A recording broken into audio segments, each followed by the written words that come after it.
Okay, welcome back to my channel. Today we are going to look at understanding economic geography, and we are going to be applying that in the context of map interpretation, especially with a focus on grid reference, both four-figure grid reference and six-figure grid reference.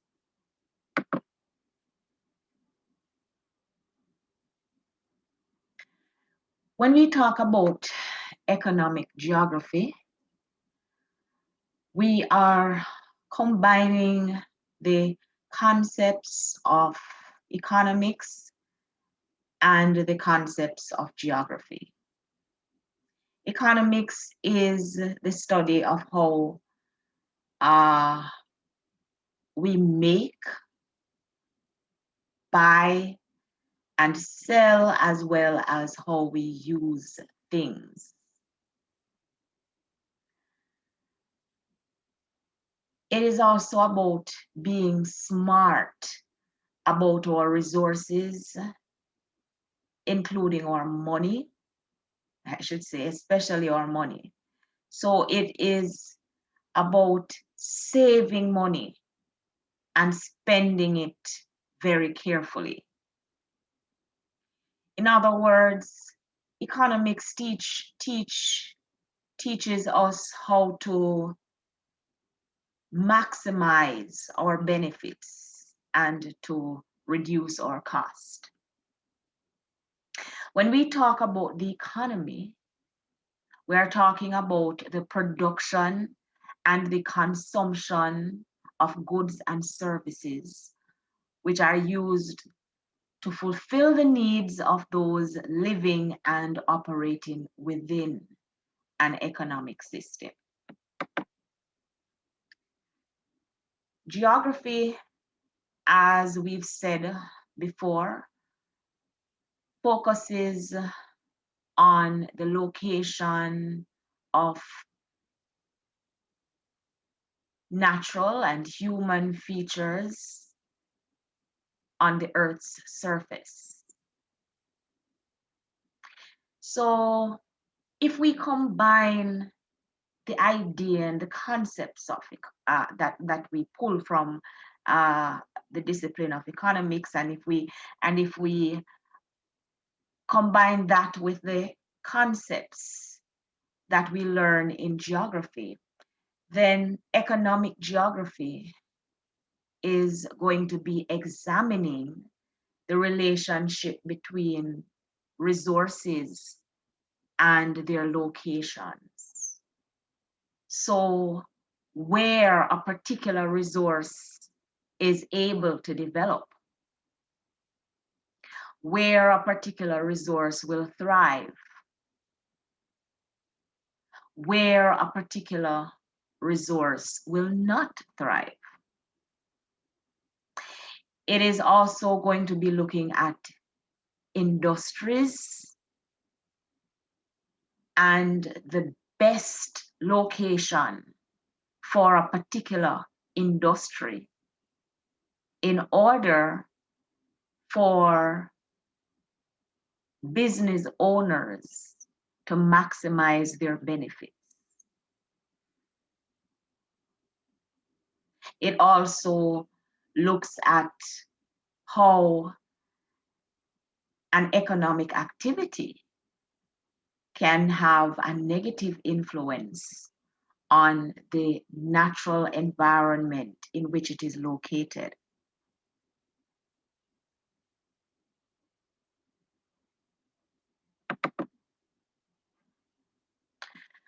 All right, this simple diagram that we have here on this slide is a summary of sorts of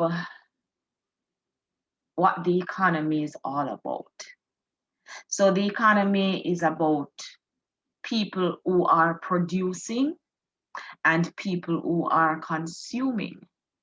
And if we have producers and we have consumers, then there must be something that people are producing and that people are consuming. We are therefore talking about resources. So resources, natural resources, are produced naturally in nature. They can be renewable resources,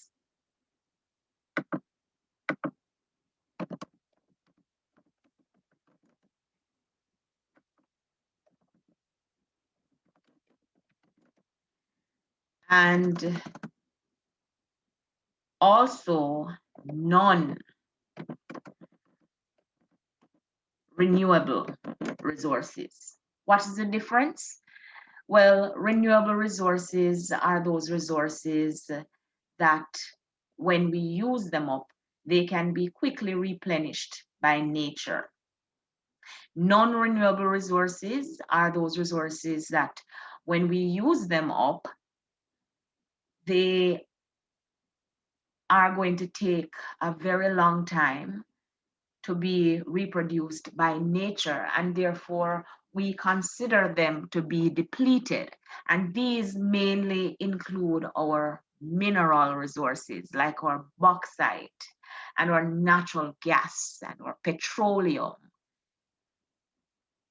our iron. These are the main non-renewable resources. Renewable resources, of course, include agricultural products, vegetation like forest, fish. All of these are renewable resources because they will be replenished in our lifetime. Now, if you examine the diagram a little closer, you will notice that I have a farm, and let's assume that apple is being grown on that farm. The apple is a natural resource. We can also call the apple a raw material. Now, the farm is carrying out primary economic activity, which is agriculture. Primary economic activities are activities that involve the extraction and harvesting of raw material.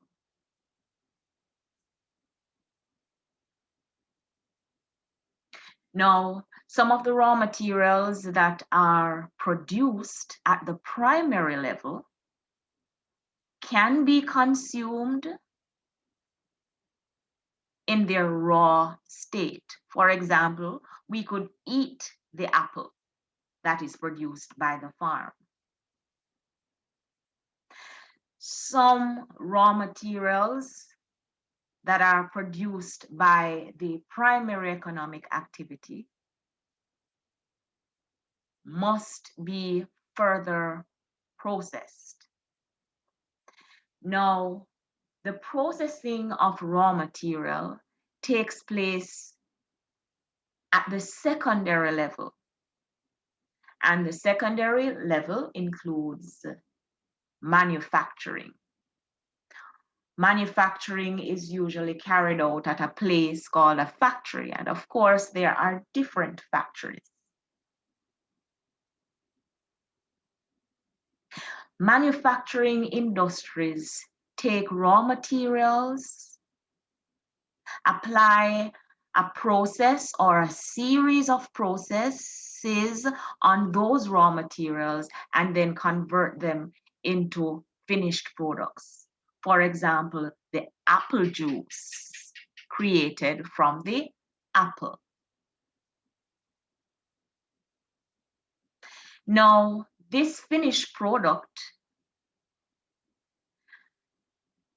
might be sold to a supermarket, and then the supermarket will carry out the service of distributing the apple juice along with other products.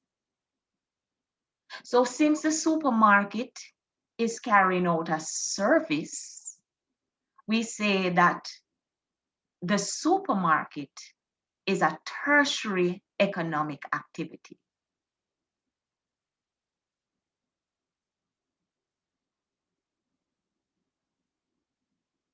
The consumer will obtain the product by spending money.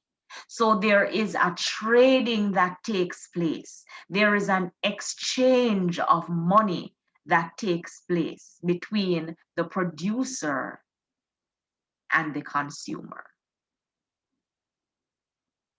All right, so that is a simplified example of how the economy works.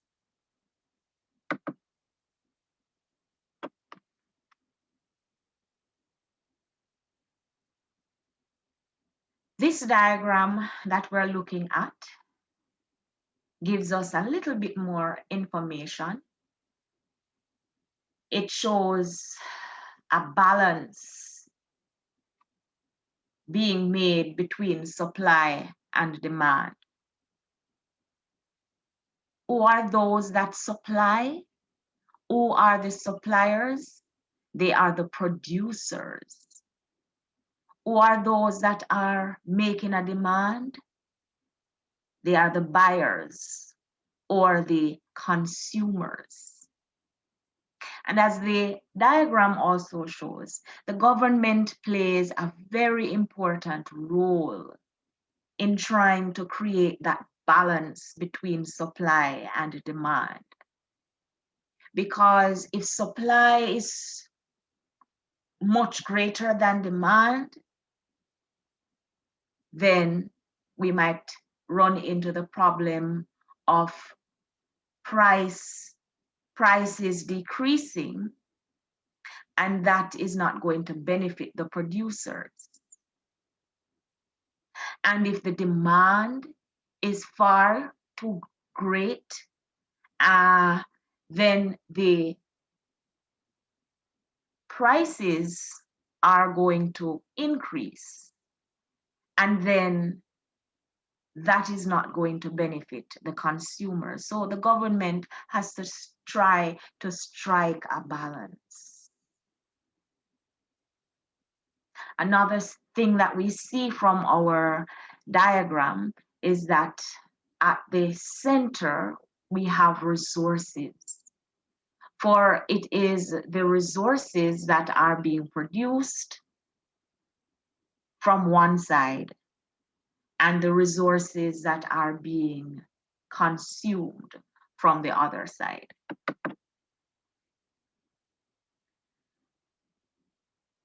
And here we have another diagram, again showing us how the economy works. The economy works like an ecosystem where you have different components, and the different components are interrelated. So for example, industries or producers, they are providing goods and services for households, and in turn, households provide payments to the industries. Households also provide labor, so the industries get their workers from the households. And in turn, the industries provide income to the households so that people will now have money to spend to take care of their needs. We also see that in the mix, and very important to the economy, is the government. The government also offers services both to the households as well as to industries. And they also collect taxes from households as well as from industries. And these taxes they use to run the country.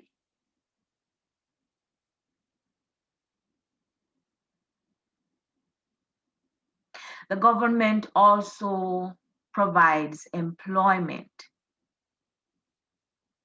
So not all persons who work within an economy are working for private industries. Some persons work for the government. And so in turn, they receive income.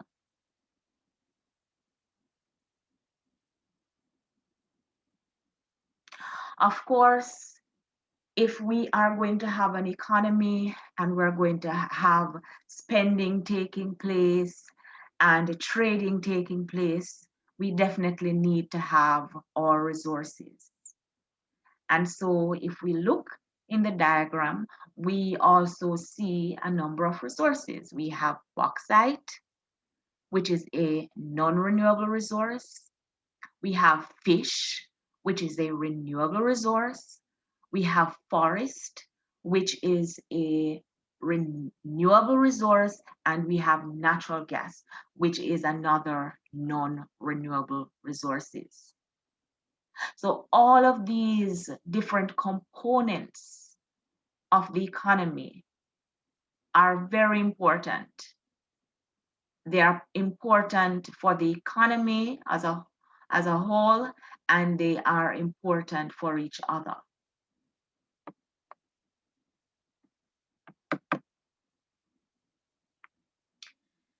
Now we're going to turn to our map.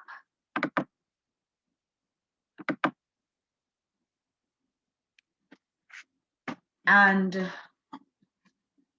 I want us to carefully examine our map to see some of the things that our map is showing.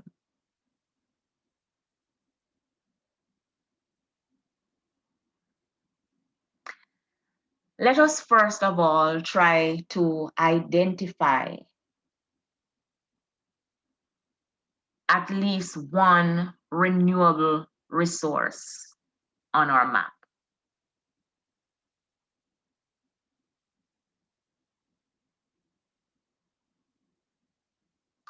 All right. One renewable resource on our map is our forest. And the forest is mainly located to the northern section of the map. We also have a small area of forest at the top of a hill in grid square 2513. Remember, we know how to give our 4-figure grid reference now. Now in 2213, there is also a citrus farm. And the citrus farm produces agricultural crops, and these are also renewable resources.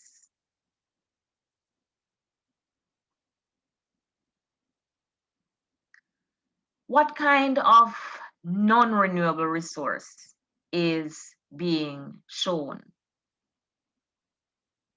on the map? Well, we have a bauxite mining site, and it is therefore safe to say that in that area, there is bauxite resource. Remember, bauxite is mineral, and minerals are non-renewable resources because they take thousands or millions of years to be produced by nature. Now, where is the bauxite mining site located? Again, let's do so. Let's identify it by giving the 4-figure grid reference. So for this, our 4-figure grid reference is 2512. All right, so the value of the line to the left of the bauxite mining site is 25, and the value of the line to the bottom of the bauxite mining site is 12. Okay.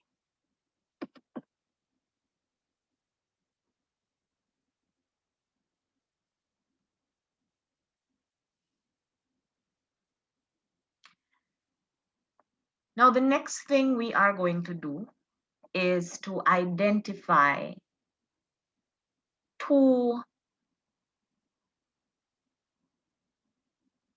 primary industries being shown on the map.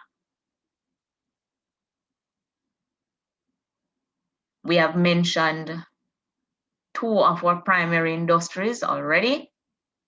So we have our bauxite mining site at 2512, and we have our citrus farm at 2213. Why do we call them primary economic activities? Because they specialize in producing raw materials, materials which have not been processed.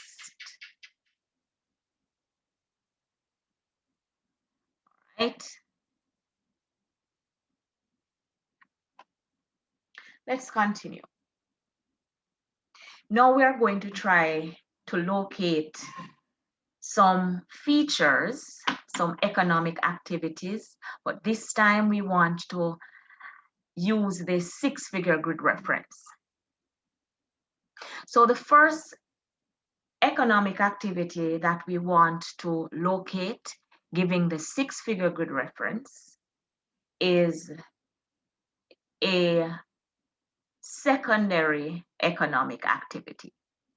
Now remember, secondary economic activities are activities where raw materials are being processed and converted into a finished product. And remember, the place where this processing takes place is usually a factory. So when we want to identify manufacturing on our maps, we usually look for a factory. Now, when we are giving the 6-figure grid reference, what we're going to do is we're going to divide this wide space between this easting line and this easting line. We're going to take this space and we're going to divide it into 10 equal spaces. Now, in order to do this, we will have to use our rulers. Now, if we used our rulers and we measured from 24 to 25, and we got, for example, 4 centimeters,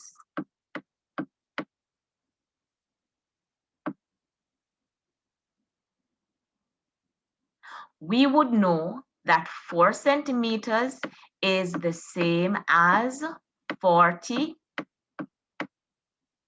millimeters. All right, that's because 10 millimeters make 1 centimeter.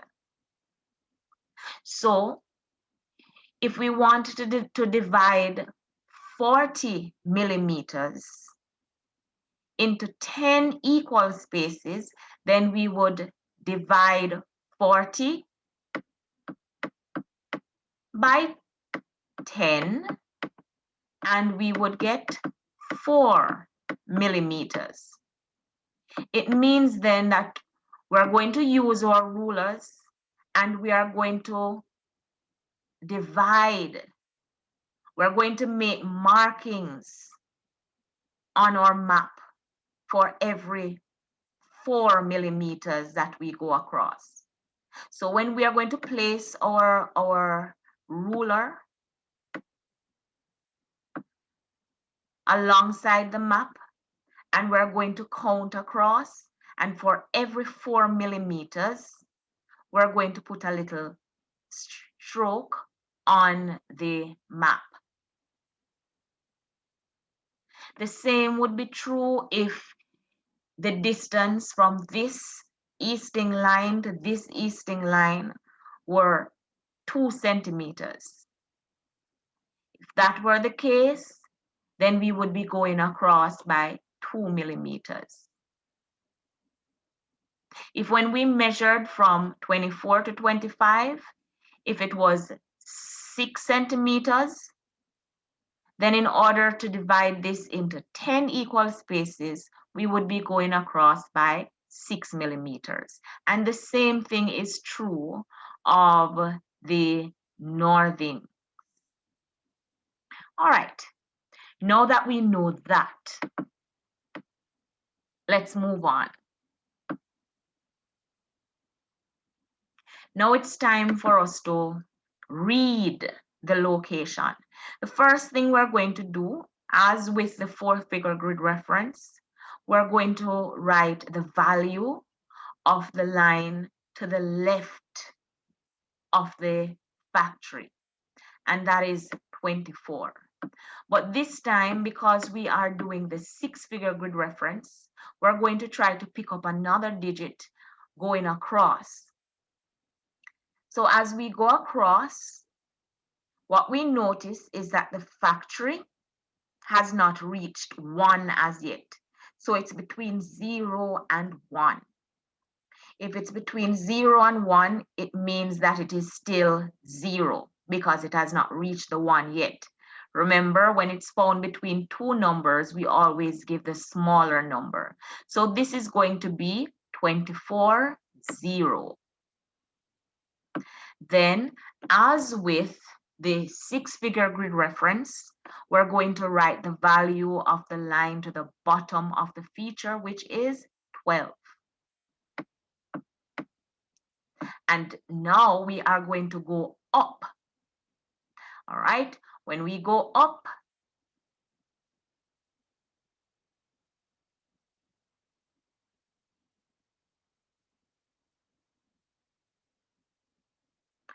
what we notice, it is between 3, this is 3.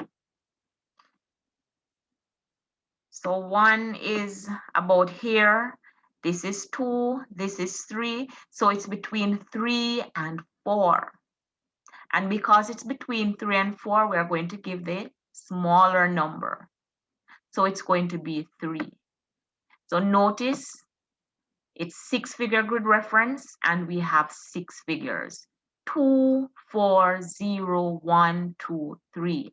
That is the location of our factory.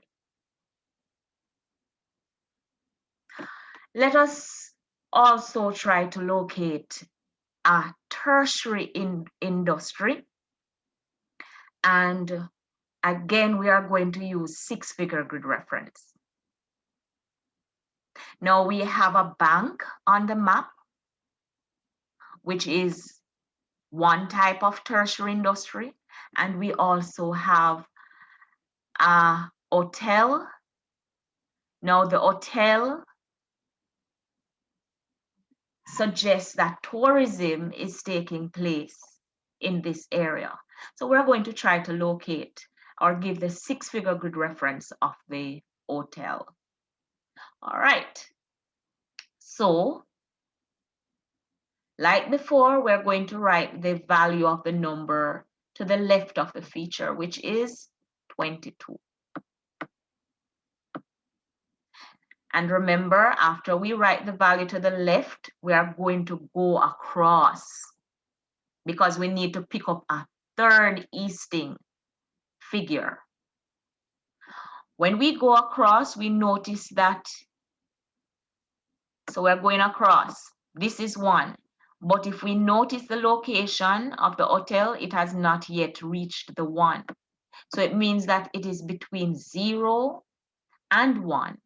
And we're going to keep the smaller number, which is 0. Then we're going to write the value of the number to the bottom of the feature, which is 12. And then we are going to go up.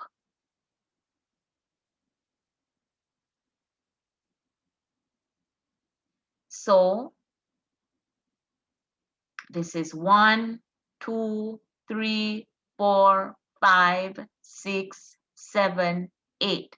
It is between 7 and 8, and we use the smaller value, which means that we're going to write 7. So the 6-figure grid reference of the hotel is 220127.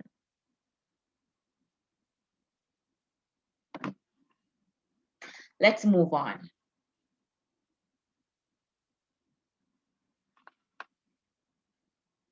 Now we want to, we remember that government services are also very important to the economy. There are a number of government services being shown on the map.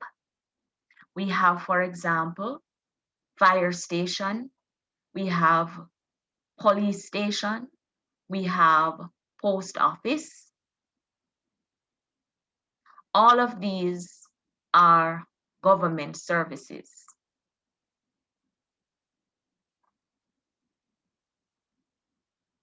All right, so let's give the location of one of these government services. If we look at our fire station, for example, we notice our fire station is located at 23-1, because it's between the 1 and the 2, we're going to use a smaller number. So it's going to be 23-1. And then it's going to be 12. This is 5. This is 6. And it seems to be directly at the 7. So it's going to be 12-7.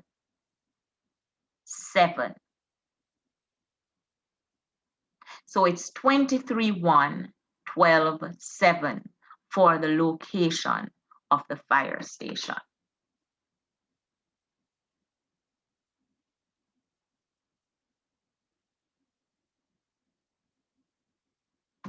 Now let's talk about how government services are important to the economy and to economic activities.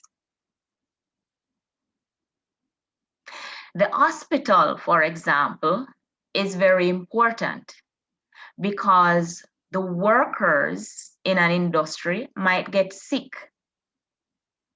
And if we have hospitals, then the hospitals can help to restore these persons back to good health so that they can go back and they can do a good job at their places of employment.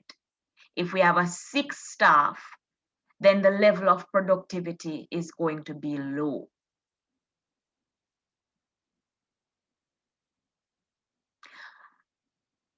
Places like factories can easily experience fires, and so the fire station is very important. What about the fact that as we carry out trading and as people work together, conflicts will arise? And so there is a need for the services of our police officers. All right, so the government plays a very important role, and the government services are also very important. They're important both for the consumers as well as for the industries.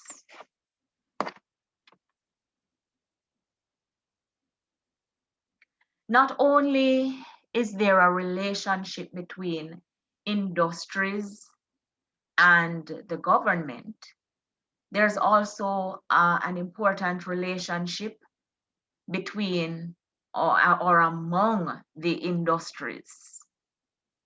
So for example, let's say that this factory is a food processing factory. It may be supplied with raw material from the citrus farm. So the relationship between the citrus farm and the factory is that, or would be, that the factory forms a market for the farm, and the farm is a supplier to the factory. So there is that kind of relationship. There might also be a relationship between the farm and the hotel. So the farm might also be supplying fresh fruits to the hotel. So the hotel becomes the farm's market.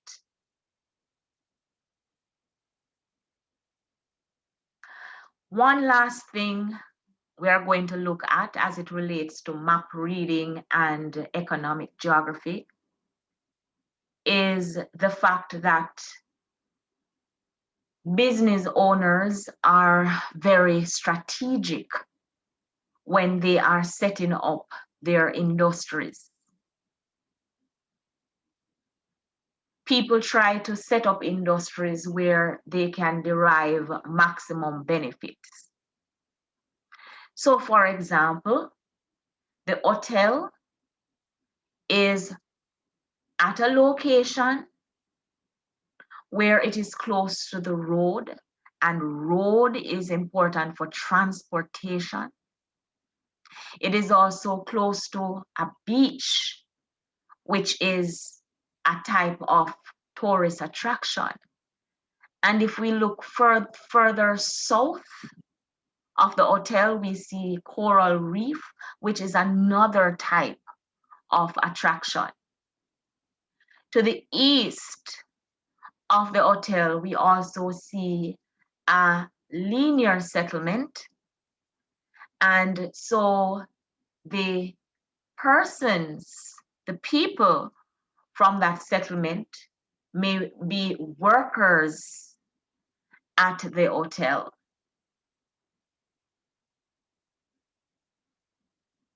If we look at the factory again, the location is also important because it is close to the coast for trading, for overseas trading. It's also close to the road for transportation. If we look at the bauxite industry, we notice that it is close to the road and it is also close to an area of settlement.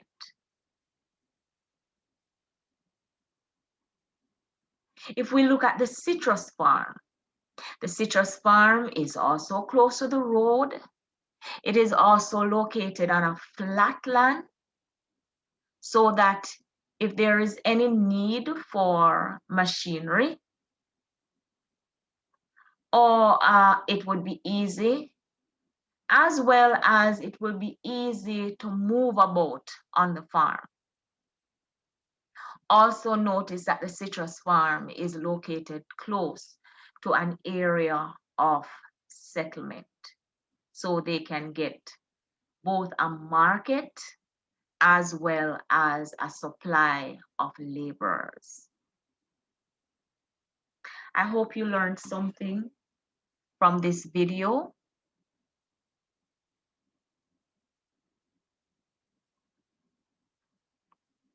Please remember to like, to share, and to subscribe.